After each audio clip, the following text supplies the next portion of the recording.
नमस्कार दोस्तों, मेरा नाम है विशाल। आप सबका स्वागत है स्टॉक बॉक्स के बिजनेस स्टैंडर्ड एनालिसिस वीडियो में। अगर आपको पसंद है बिजनेस न्यूज़पेपर्स, उनके कुछ बेहतरीन आर्टिकल्स और उनका एनालिसिस, तो आप इस चैनल को अभी सब्सक्राइब कर सकते हैं। यहाँ हम रोज़ डिस्कस करेंगे कॉज और इफेक्ट कुछ बढ़िया बिजनेस न्यूज़पेपर्स आर्टिकल्स का। शुरुआत करते हैं आज के पहले आर्टिकल से। Will sack 75% federal staff, shut FBI if elected, Ramaswamy. US में इलेक्शन चल रहे हैं अभी, ठीक है, आने वाले हैं फेडरल इलेक्शंस। एंड यहाँ पर एक बहुत ही इंटरेस्टिंग अपडेट आया है कि एक इंडियन अमेरिकन है जिनका नाम है विवेक रामास्वामी। काफ़ी यंग है, ठीक है, और अभी वो भी इस इलेक्शन में पार्टिसिपेट कर रहे हैं और काफ़ी कंट्रोवर्शियल पॉइंट्स भी हैं उनके, काफ़ी पॉपुलर भी हैं। आप कह सकते हैं ट्रम्प के बाद रिपब्लिकन पार्टी में वो सबसे ज़्यादा फेमस है, दूसरे नंबर पर आते हैं। और उनके आप कुछ स्टेटमेंट्स देखिए, जैसे ये हेडलाइन ही कह रहा है, उन्होंने कहा है कि फेडरल स्टाफ जो है, जो सेंट्रल गवर्नमेंट बेसिकली वहाँ है, उसे हम फेडरल गवर्नमेंट कहते हैं। तो फेडरल स्टाफ में से 75% को वो कह रहे हैं वो निकाल देंगे, FBI को बंद कर देंगे। उन्होंने कहा है कि FBI को वो ख़त्म कर देंगे अगर उन्हें इलेक्ट किया गया तो Indian American Republican presidential aspirant, ठीक है, रिपब्लिकन पार्टी से हैं, विवेक रामास्वामी, उन्होंने कहा है कि वो 75% से ज़्यादा फेडरल वर्कफोर्स जो है उन्हें फायर कर देंगे, ठीक है, शट कर देंगे काफ़ी एजेंसीज जैसे कि FBI, अगर वो 2024 का US का प्रेसिडेंशियल इलेक्शन जीतते हैं तो। उन्होंने कुछ बहुत ही स्ट्राइडेंट प्रपोजल्स रखे हैं, ठीक है, जिसकी वजह से काफ़ी वो पॉपुलर भी हैं। देखिए, दूसरे नंबर पे पॉपुलर होना कोई आसान बात नहीं है। काफ़ी यंग कैंडिडेट है और नॉन पॉलिटिकल बैकग्राउंड्स हैं ऑफ कोर्स, जैसे कि ट्रम्प थे पिछली बार, ये बिजनेसमैन थे, ये भी बिजनेसमैन है, वेल एजुकेटेड हैं, ठीक है, काफ़ी अच्छा आर्टिकुलेशन है, स्पीकिंग भी और उनकी कम्युनिकेशन भी बहुत अच्छी है। तो यहाँ पर देखिए, एक इंटरव्यू में उन्होंने कहा अमेरिकन न्यूज़ वेबसाइट पर, एक्सियोस पर, उन्होंने कहा कि ये जो टारगेट्स हैं इनके, ये हैं जैसे कि डिपार्टमेंट ऑफ एजुकेशन, उन्हें लगता है डिपार्टमेंट ऑफ एजुकेशन US में बिल्कुल बेकार है, कुछ नहीं करता। FBI, bureau of alcohol, tobacco, fire arms and explosives, उसके अलावा न्यूक्लियर रेगुलेटरी कमीशन, ठीक है, और वहाँ पर जो IRS है, इंटरनल रेवेन्यू सर्विस, मतलब जैसे हमारे यहाँ इनकम टैक्स डिपार्टमेंट है, वहाँ पर IRS है, ठीक है, और कॉमर्स डिपार्टमेंट। उन्होंने कहा कि इन सब को शट करने का इनका प्लान है। उन्होंने कहा कि हम स्टार्ट करेंगे Day 1 से, ठीक है, और उन्हें 50% रिडक्शन करना होगा 1 साल के अंदर अंदर, ये इनका प्लान होगा, ठीक है।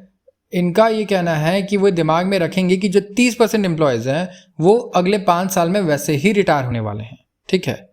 तो ये सब्सटैंशियल है, कोई डाउट नहीं है इस बारे में कि इतना ज़्यादा भी ये कंट्रोवर्शियल नहीं होना चाहिए, क्रेजी नहीं होना चाहिए, जितना ही सुनकर लगता है कि हाँ ठीक है, ये 75% वर्कफोर्स को निकाल देंगे फेडरल एम्प्लॉयज़ को, क्योंकि उसमें से 30% ऑलरेडी अगले 5 साल में रिटायर हो रहे हैं। तो अकॉर्डिंग टू एक्सियोस, रामास्वामी ने कहा कि उनका जो इवेंचुअल गोल है वो ये है कि वो कट करें फेडरल सिविल वर्कफोर्स, जो कि इस वक्त 2.2 मिलियन लोगों का है, बाई 75% आफ्टर 4 ईयर्स, 4 साल में।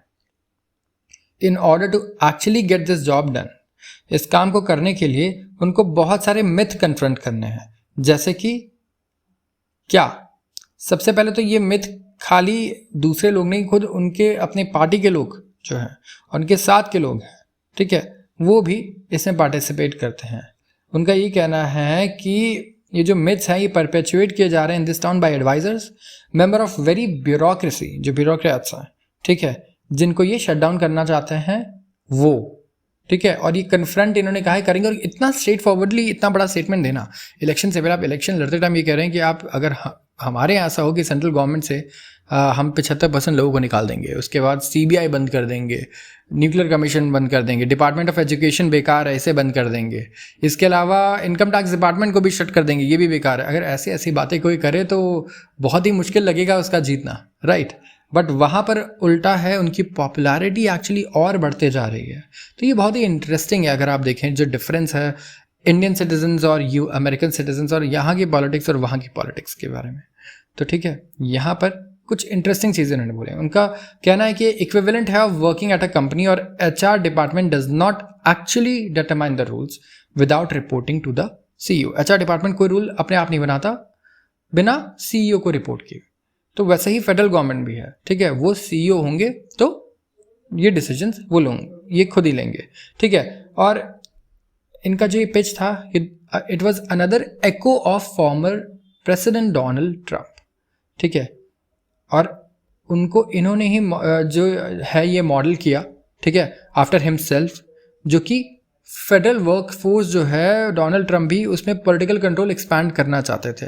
तो जितने भी अच्छे प्रेसिडेंट्स हैं, इनका ये कहना है रामास्वामी का, जितने भी अच्छे प्रेसिडेंट्स थे, एक्सेलेंट प्रेसिडेंट्स, और कौन कौन है इनकी नज़रों में, Ronald Reagan to Donald Trump, ठीक है, उन्होंने यही बात करी है कि फेडरल वर्कफोर्स है, कम करो इसे। उन्होंने कहा कि मैं क्रेडिट देना चाहूँगा डोनाल्ड ट्रंप को कि उन्होंने और स्टेप्स लिए जो इस जनरेशन में लेने चाहिए थे इसी डायरेक्शन में, ठीक है।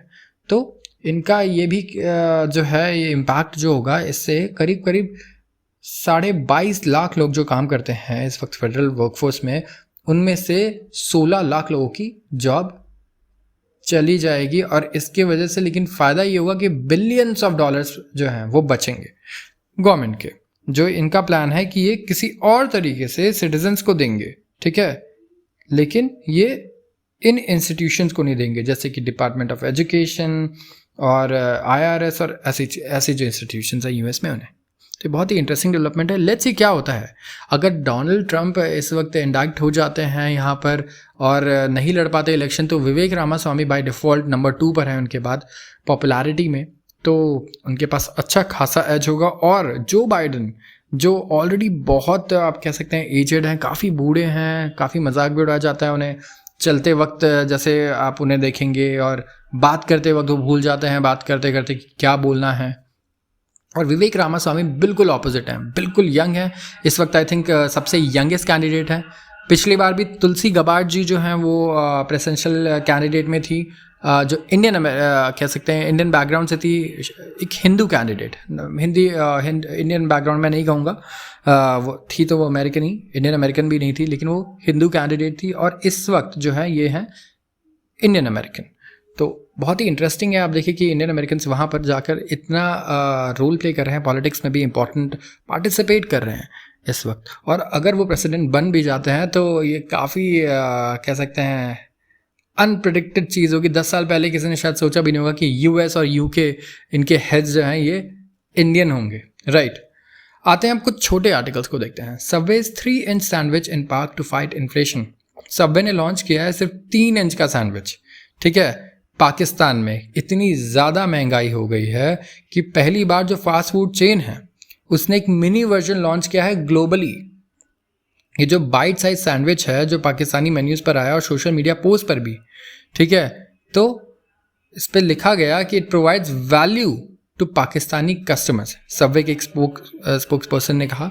और जो US बेस्ड चेन है इसका जो मेन ऑफरिंग है वो है 6 इंच और 12 इंच सैंडविचेस जो इंडिया में भी मिलते हैं, लेकिन ये मिनी 3 इंच जो है ये निकालना पड़ा इन्हें क्योंकि पाकिस्तान में इतनी ज़्यादा इन्फ्लेशन है। वेजिटेबल से लेके आप एक पानी का बॉटल देखें, आप पेट्रोल डलवाने की कोशिश करें, आप कुछ भी देखें, वहाँ पर इस वक्त एग्जॉर्बिटेंट इन्फ्लेशन की इश्यू चल रही है, ठीक है। एंड पॉलिटिकल क्राइसिस वहाँ हमेशा चलता रहता है अगर आप देखें, क्योंकि ऑफ कोर्स उनका जो पावर स्ट्रक्चर है वो इस तरीके से है कि हमेशा क्लैश होते रहते हैं और स्टेबिलिटी नहीं रहती, तो जिसकी वजह से वो इसमें इतना उलझे रह जाते हैं कि वो इकोनॉमिक डिसीजंस और फाइनेंशियल डिसीजंस जो हैं इस पर ज़्यादा ध्यान दे नहीं पाते अपना दिमाग, क्योंकि उनका ऑलरेडी रिसोर्सेज जो है और दिमाग है, बेसिकली मैं कहूँगा इंटेलेक्चुअल रिसोर्सेज, पावर में रहने के लिए वो सारा यूज़ कर देते हैं, राइट। तो जो पावर में रह के काम करना है उसके लिए बहुत ही कम रिसोर्सेज बच पाते हैं उनके पास, चाहे वो इंटेलेक्चुअल रिसोर्सेज हो या फाइनेंशियल रिसोर्सेज की बात हो। तो इस तरीके से इस कंट्री का आप देखें इसीलिए हमेशा नुकसान हो जाता है उनके स्ट्रक्चर की वजह से, जिस तरीके से उनका स्ट्रक्चर बनाया गया उनकी आज़ादी के बाद। तो hundreds of shops gated in Bangladesh market fire. एक बहुत ही बड़ी आग से कई सैकड़ों जो शॉप्स थे मार्केट में बांग्लादेश के कैपिटल ढाका के, वहाँ पर गट हो गए, बर्बाद हो गए और कोई कैजुअलिटीज़ नहीं थी।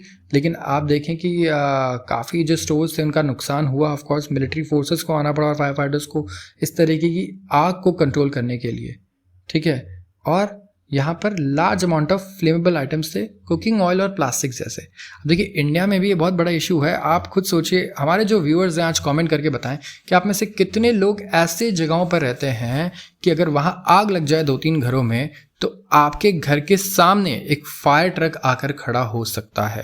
क्योंकि अगर आप दिल्ली को भी देखें तो वहाँ इस तरीके की गलियाँ हैं, इतनी छोटी गलियाँ हैं कि फायर ट्रक तो वहाँ आ ही नहीं सकता।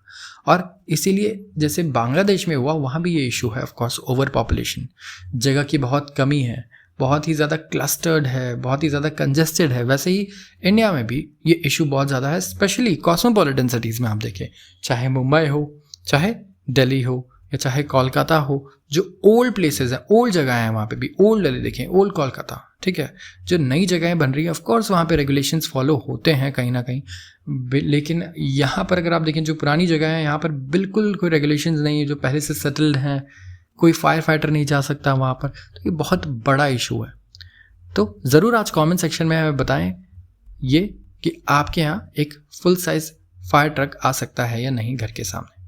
तो आज के लिए बस इतना ही। अगर आपको ये वीडियो पसंद आई हो तो ज़रूर इसे लाइक करें, शेयर करें और चैनल को सब्सक्राइब करना बिल्कुल ना भूलें। धन्यवाद।